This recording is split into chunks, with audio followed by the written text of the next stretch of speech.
आज हम पढ़ेंगे कक्षा 9 में गणित अभ्यास 7 में कुछ प्रयोगों से संबंधित।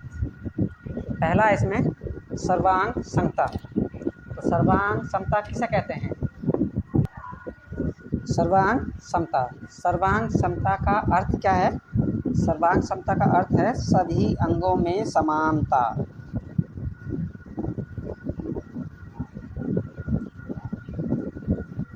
सभी अंगों में समानता। सभी अंगों में समानता। अब सर्वांग सम आकृतियाँ कौन कौन सी हो सकती हैं? सर्वांग सम आकृतियाँ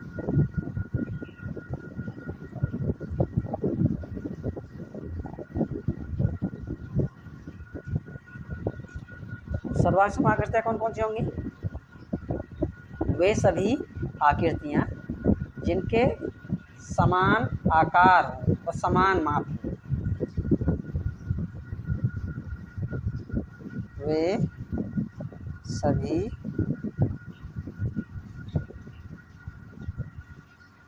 आकृतियाँ जो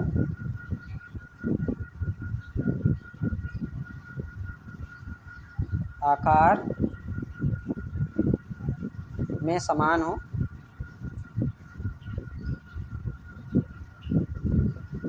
तथा माप में भी समान हो तथा समान माप की हो। समान माप की हो या ऐसी आकृतियाँ जो एक दूसरे को पूर्ण रूप से ढक लें या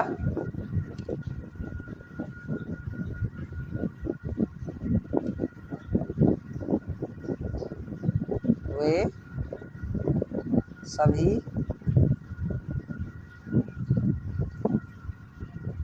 आकृतियाँ जो एक दूसरे को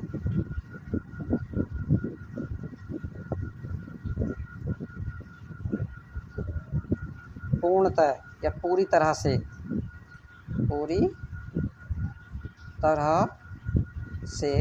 कवर कर लें या ढक लें, वे सर्वांग सम आकृतियाँ कहलाती हैं।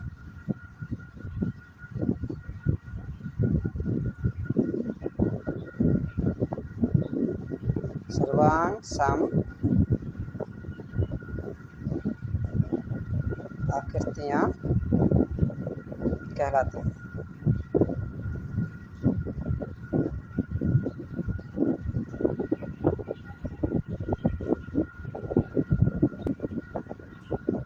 अब त्रिभुजों की सर्वांग समता।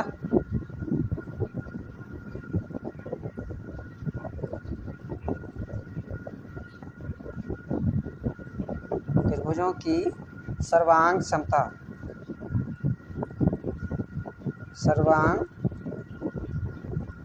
समता। सर्वांग सम त्रिभुज किसे कहेंगे? वे त्रिभुज सर्वांग सम होते हैं या वे त्रिभुज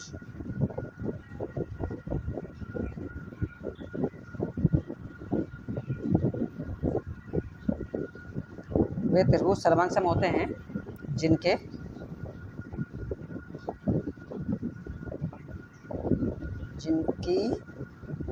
भुजाएं एवं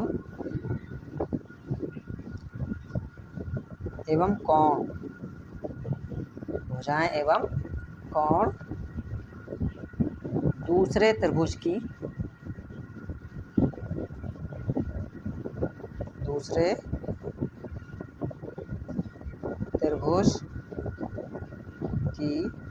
संगत भुजाएं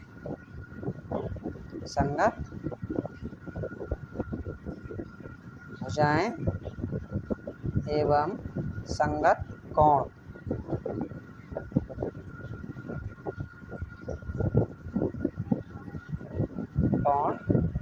के बराबर हों।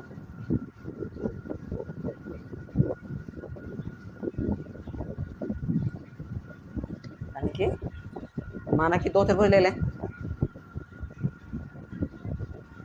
ये है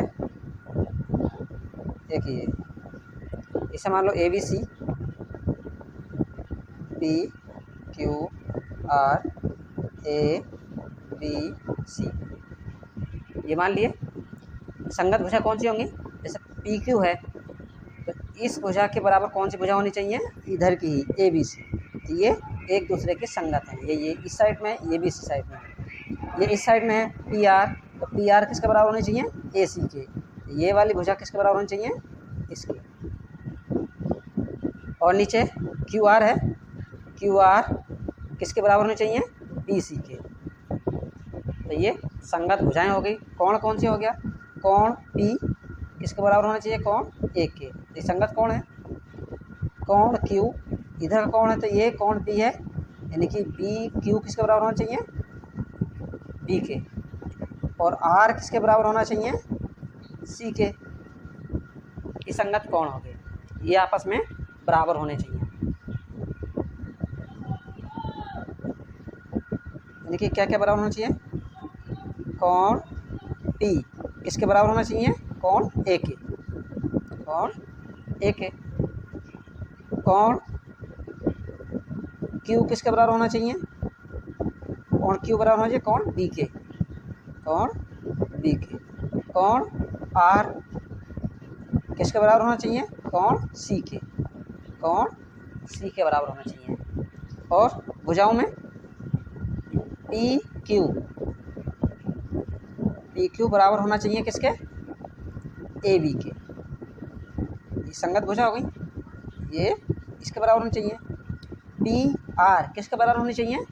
AC के। PR किसके बराबर होनी चाहिए? AC के।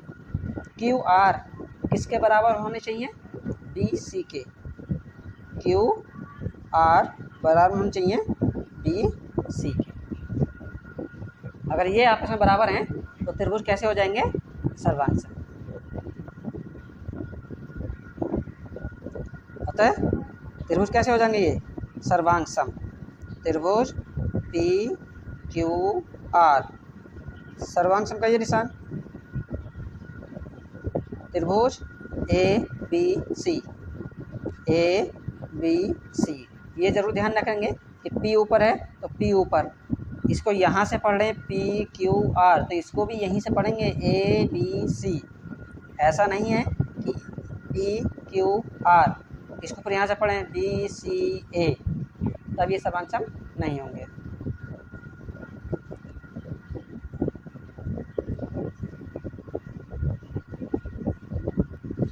ये दोनों त्रिभुज अब कैसे हो जाएंगे?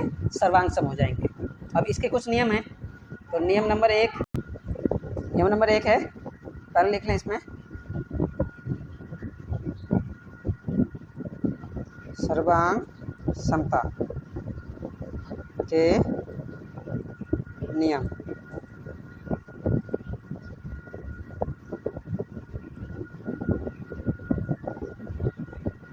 नियम नंबर एक, नियम पहला है भुजा कोण भुजा कोण भुजा सर्वांग समता।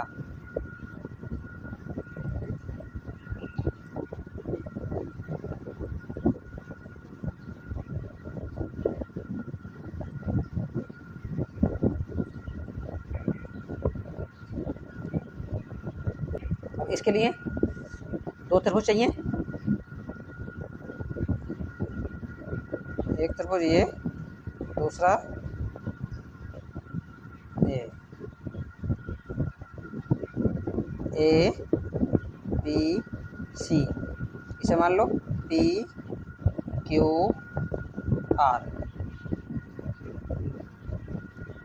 इसमें भुजा कोण भुजा, तो भुजा इसमें दो हैं, एक कोण है, तो इनमें से दोनों त्रिभुजों की दो भुजाएं और एक कोण बराबर करना है। तो इसमें क्या मान सकते हैं, एक भुजा लें इस वाली ए बी, किसके बराबर होगी, ये वाली भुजा किसके, इसके बराबर। तो ए बी बराबर पी क्यू, पी क्यू, एक भुजा आ गई। अब कोण कौन सा है, इसी कोण को ले लेते हैं, कोण ए और कोण पी, ये दोनों बराबर, यानी कि कोण ए बराबर कोण पी, भुजा कोण भुजा एक और, तो ए सी भुजा ले लेते हैं। ए सी ये वाली भुजा किसके बराबर होगी, पी आर के, किसके बराबर होगी, पी आर के, यानी कि ए सी बराबर होगी किसके, पी आर के। तो दो भुजाएं होगी, एक कोण हो गया। तीन चीज़ बराबर होगी, तीन चीज़ बराबर हो जाए तो त्रिभुज हो जाते हैं ये सर्वांग। भुजा कोण भुजा, ये नियम भी लिख सकते हैं कि भुजा कोण भुजा के नियम से। अब कोई दूसरा नियम भी लगा सकते हैं इसमें, कोई दूसरी भुजा भी ले सकते हैं इसमें। अब चाहे तो ले लो ए सी, ए सी बराबर पी आर, इसको लिख सकते हैं ए सी बराबर पी आर, ठीक है, ए सी बराबर पी आर। कोण सी, कोण सी ये वाला किसके बराबर होगा, कोण आर के, कोण, अच्छा कोण ए बराबर कोण पी था एक एक, इसको डबल ले लो, कोण सी बराबर किसके, कोण आर के, कोण आर, एक भुजा बराबर करो सी बी, सी बी बराबर, इधर से पढ़े हैं तो इसको भी इधर से आर क्यू, इसको भी इधर से ही बोलेंगे आर क्यू, इसमें भी तीन चीज़ बता रहा हूँ, चाहे तो इस नियम से चाहे इस नियम से। एक कोण और बचा है उसको भी ले सकते हैं। अब लिख सकते हैं यहाँ पर, अतः त्रिभुज कैसे हो जाएंगे, ये सर्वांग सम। त्रिभुज ए बी सी सर्वांग सम होगा त्रिभुज पी क्यू आर के।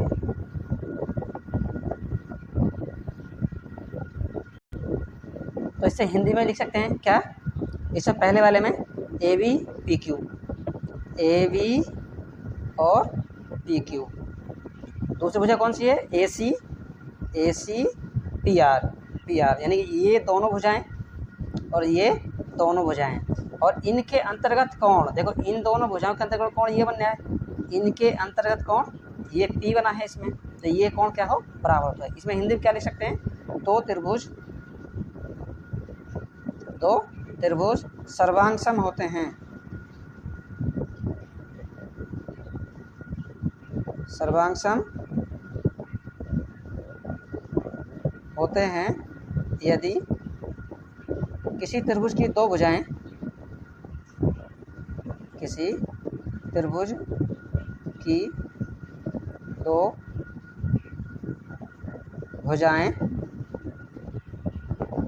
भुजाएं एवं उनके अंतर्गत कोण, कहाँ लिखें, एवं उनके अंतर्गत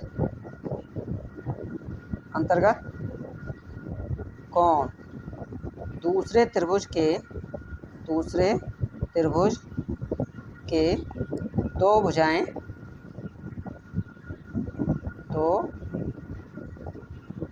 भुजाएं एवं उनके अंतर्गत कोण, उनके अंतर्गत कोण के बराबर हो, के बराबर हो, ऐसे हिंदी बना सकते हैं इसमें। अब दूसरा नियम,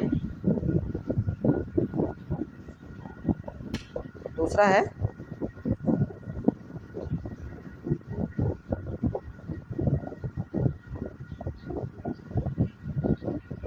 कोण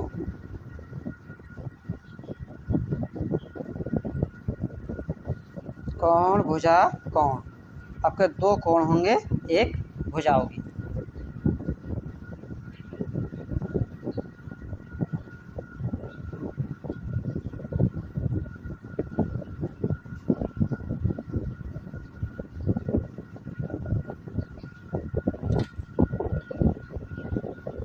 दो त्रिभुज बनाए इसके लिए भी।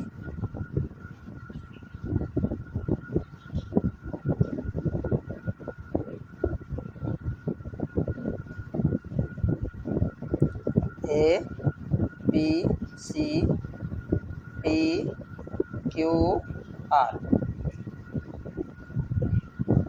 हिंदी इसकी बाद में देखेंगे। अब त्रिभुज कौन कौन से हैं ये? ए बी सी त्रिभुज ए बी सी तथा त्रिभुज पी क्यू आर में कोण बी किसके बराबर हो? कोण क्यू के। तो लिख लें इसमें कोण बी बराबर कोण क्यू। अब एक भुजा कौन सी? ए बी और पी क्यू। ए बी बराबर पी क्यू, ये वाली भुजा इसके बराबर हो जाएगी इसमें। और कोण ए बराबर किसे? कोण पी के। तीन चीज बराबर हो गई तो त्रिभुज कैसे हो जाएंगे? ये सर्वांगसम। तब त्रिभुज सर्वांगसम हो जाएंगे। ए बी सी बराबर हो जाएगा त्रिभुज सर्वांगसम और बराबर दोनों एक ही हैं, पी क्यू आर। करनी तीन चीज ही हैं हर त्रिभुजों में। अब इसकी हिंदी कैसे बनाएं? इसमें दो कोण आए हैं तो इसमें यदि किसी त्रिभुज की दो कोण कौन कौन से कोण हैं? कोण बी है और कोण ए है। कोण बी है, कोण ए है, ये वाला कोण इसके बराबर हो गए। और इनके अंतर्गत भुजा, इसमें लिखेंगे हिंदी में, यदि किसी त्रिभुज की के दो कोण एवं उनके अंतर्गत भुजा, यही ना, उनके अंतर्गत भुजा दूसरे त्रिभुज की दो भुजाएं दो कोण एवं उनके अंतर्गत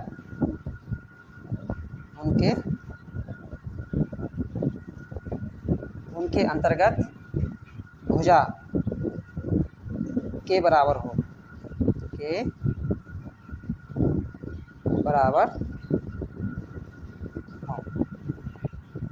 दो कोण इसमें कौन से लिए थे? बी और ए लिए हैं, तो इनके अंतर्गत भुजा ए बी है तो ए बी आई है। इसमें दो कोण कौन लिए? पी और क्यू लिए हैं, इसके अंतर्गत भुजा कौन सी है? पी क्यू, तो पी क्यू लिए हैं। अब दोनों कोण क्यू और पी है, तो ये कैसे हो जाएंगे? सर्वांगसम हो जाएंगे।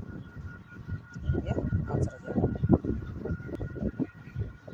प्रमेय नंबर 1 है, एक समद्विबाहु त्रिभुज की बराबर भुजाओं के सम्मुख कोण बराबर होते हैं। तो समद्विबाहु त्रिभुज, इसने बस त्रिभुज के बारे में बोला है। समद्विबाहु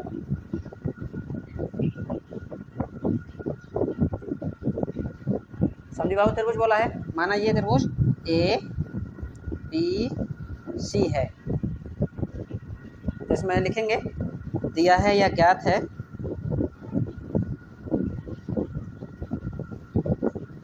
इसमें दो भुजाएं बराबर होंगी, ये और ये वाली भुजा।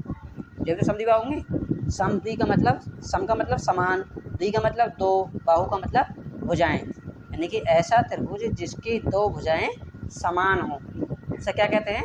समद्विबाहु त्रिभुज कहते हैं। जिसमें दो भुजाएं समान हो गई, ए बी बराबर हो गई किसके? ए सी के। तो एक दिया क्या है?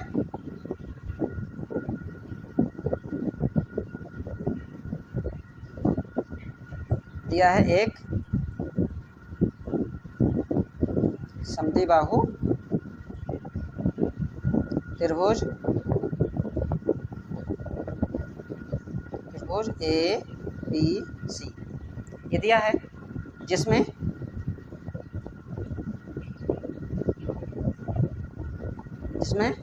ए बी बराबर है ए सी के। ए बराबर किसके है? ए सी के। इतना तो दिया है। अब इसमें सिद्ध करना है। सिद्ध क्या करना है?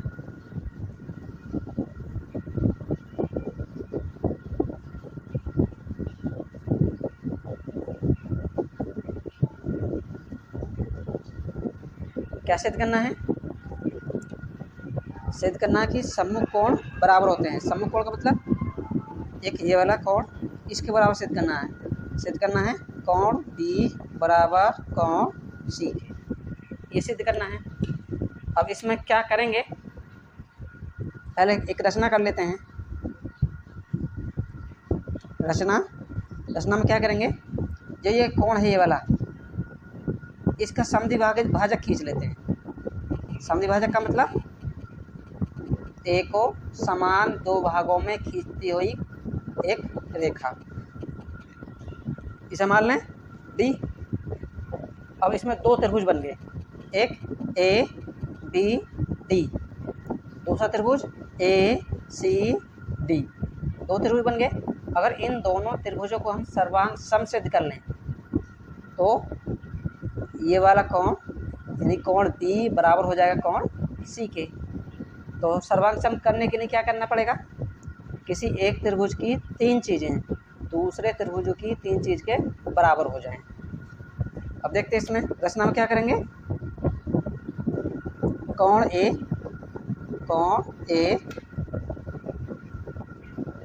का समद्विभाजक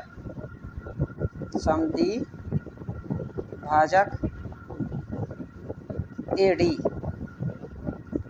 खींचा, जो बी सी पर डी पर मिलता है, डी पर मिलता है। इतना कर लिए। अब उपपत्ति,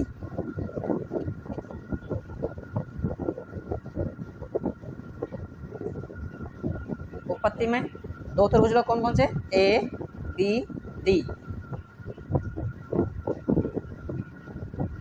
चाहे बी ए डी त्रिभुज बी ए डी तथा त्रिभुज सी ए डी। अगर यहाँ से पकड़ रहे हैं तो इसको भी यहीं से पकड़ेंगे, सी ए डी, इसको ऐसे पकड़े थे बी ए डी, इसको इधर से सी ए डी, त्रिभुज सी ए डी में कोण किसके बराबर है।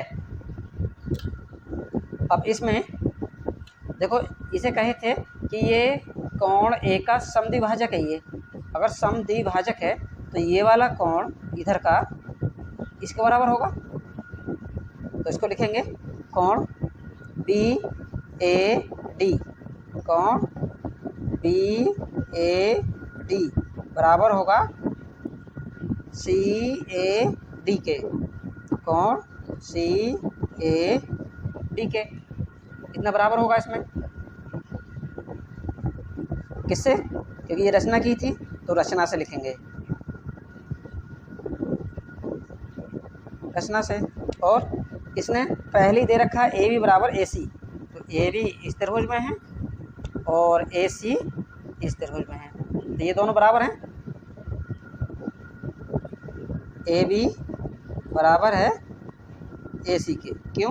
क्योंकि पहले से दिया है, दिया है। एक चीज़ और होनी चाहिए, देखो ए डी भुजा ए बी डी त्रिभुज में भी है और ए डी भुजा ए डी सी इस त्रिभुज में भी है, यानी दोनों त्रिभुजों में ये भुजा दोनों में आ रही है, दोनों में आ रही है तो उभयनिष्ठ है। तो इसको लिखेंगे ए डी बराबर AD, दोनों में है तो उभयनिष्ठ।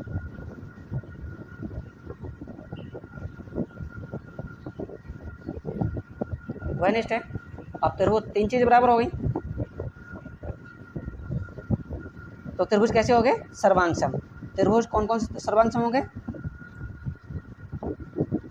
अतः त्रिभुज BAD सर्वांग सम हैं किसके? त्रिभुज CAD से। अब नियम कौन सा लगा? नियम कौन सा लगा है? दो भुजाएं बराबर हैं, एक कोण, तो किससे हुआ है? Side angle side, side angle side नियम से।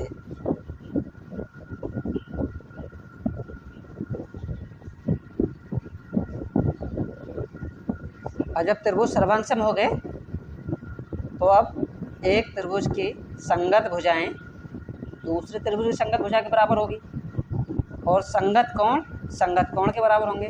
तो कोण B, ये सिद्ध करना था, कोण B किसके बराबर हो जाएगा? कोण C के। अतः लिख सकते हैं कोण B बराबर हो जाएगा कोण C के। ये प्रूव हो गया।